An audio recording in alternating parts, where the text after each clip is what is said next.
Parang mas masarap pa sa pa. Sige na, bye-bye na.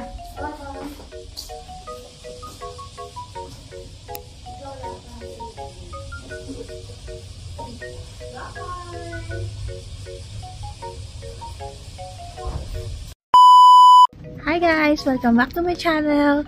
Papunta tayo ngayon sa bangko. Ayan, kasama ko yung dalawa. Punta tayo ngayon sa bangko. Meron akong kailangang transaction sa bangko gawin.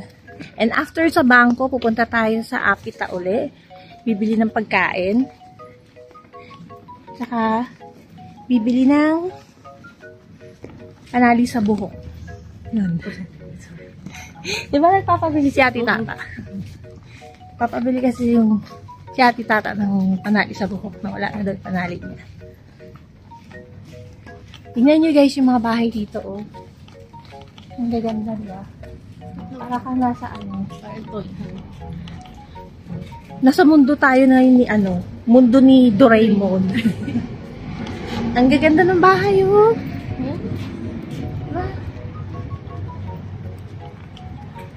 Nasa mundo tayo ni Doraemon. Dito tayo naglalakad.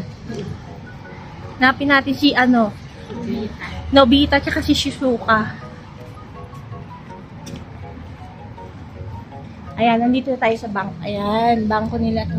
Ayan, bangko nila yan. So, pupunta tayo ngayon dito. Sa bangko. Ayan, guys. Ayan, bangko nila ito dito sa Japan. So, meron tayong transaction kasi nagagawin dito. Kaya, baka bawal ang mag-video, bawal ang mag-camera. Mamaya, balitaan ko kayo. Pasok lang ako sa loob, guys. Ha? So, guys, bali, sasakay tayo ng taxi papunta doon sa Shizuoka Eki. Apparently, yung kailangan natin gawin dito sa bank ng Shizuoka ay hindi pwede, not available. So, kailangan daw natin pumunta doon sa Shizuoka Eki. So, doon natin magagawa yung transaction na kailangan natin gawin.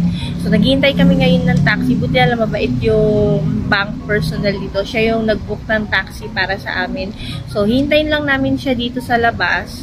And then, siya na rin yung mag-explain sa taxi driver kung saan kami bababa. So, hindi naman yun ganun kalayo dito. Malapit lang, mga ilang minutes lang naman yung biyahe nun. Kailangan lang namin maghintay dito sa labas. Kaya nandito kami sa labas ng bank ngayon. Naghintay kami dumating yung taxi. So, mamaya, tignan natin kung ano yung lugar na pwede nating maikutan na rin. Kasi syempre, sasabayan na rin natin ng pasyal doon, no? Bukod sa may kailangan tayong gawin sa bangko, sasabayan na rin natin ng pasyal doon sa lugar, sa area na pupuntahan natin. Para hindi naman sayang yung binayad natin sa taxi. Then, pag pauwi, magta-taxi na lang ulit tayo pabalik. Kasi may address naman kami ng ate ko. So, pag pinakita namin sa taxi driver yun, mabilis lang kaming makakabalik. So, hindi naman kami mahihirap. Ang init, grabe, no? Sobra. Dumating na yung taxi natin. Ayan si bank personnel, oh. I-explain niya saan pupunta. Ang bait nila, no? Very hospitable. So, hindi na tayo mahirapan mag-explain kay driver. Yung driver nila ng taxi, babae, oh. Normal lang sa kanila yan dito. Tapos, yung pinto ng taxi dito, kakaiba kasi kailangan, automatic siyang bubukas, no? Hindi siya kagaya sa atin sa Philippines na tayo pa yung mag-open and close. Automatic na. Kaya pag nandito kayo, sasakay kayo ng taxi, huwag nyo nang buksan. Huwag na rin isara. Automatic na siya.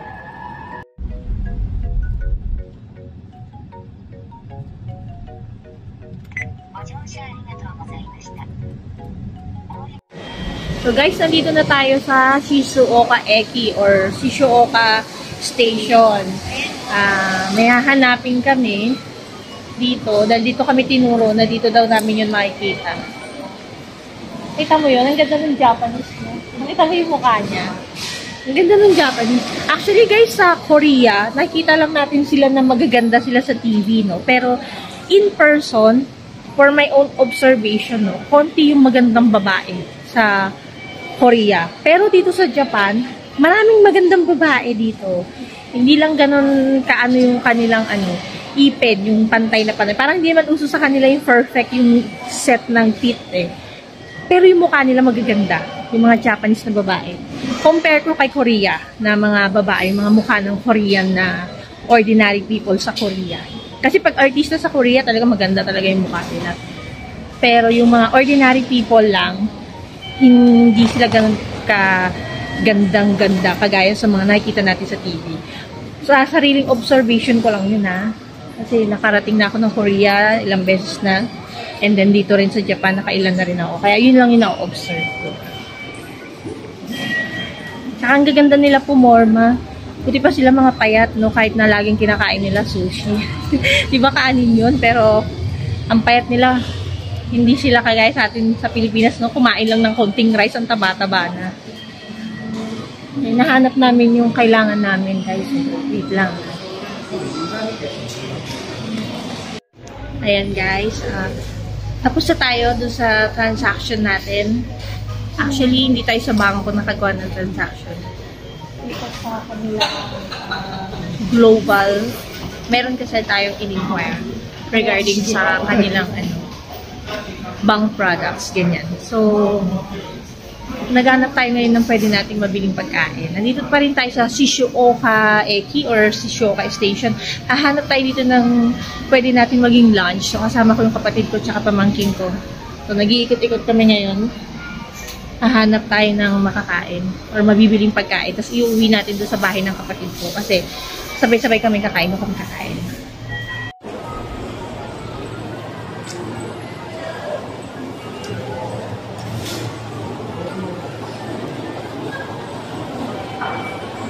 Dapat try natin pasok dun.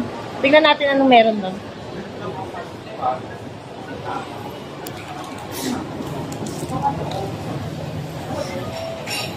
Dito guys, may Starbucks. So, ito.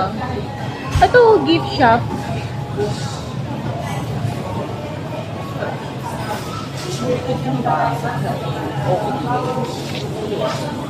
Yung favorite na hopya ni Doraemon. Diba yan guys? Favorite ni Doraemon, yung pinag-uuto ni Nobita sa kanya. Meron dito. Nakakatuwa.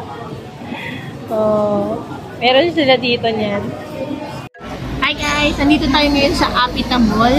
Bali, nag-decide na lang kami dito ng kapatid ko na dito na lang kami kakain. Tapos bumili na rin kami ng food para mamayang gabi sa mga kasama rin namin sa bahay. So, ito yung food namin. Ayan guys, dito na kami kakain. Dito naman kasi para siyang food court eh. So, okay lang dito kumain. Walang problema. So, nihintay ko lang sila kasi kumuha sila ng drinks. Hi guys! O, nandito na tayo ngayon sa department store. Naghahanap sila ng mabibili nila. Itong dalawa. Yan. Naghahanap sila ng mabibili nila. So, tayo kasi nakarang araw nandito na tayo eh. Kaya wala na akong gustong bilhin. Pero kung meron akong magagandahan na item, pwede rin naman. Pero kasi sa ngayon, wala na. Gusto ko sana bilhan yung anak ko ng shoes. Kasi ang gaganda ng shoes dito. Tingnan nyo guys. Tapos, mura lang, di ba? Hindi siya ganun kamahal. 2,990. Pwede ko itong mabili sa kanya. So, yun.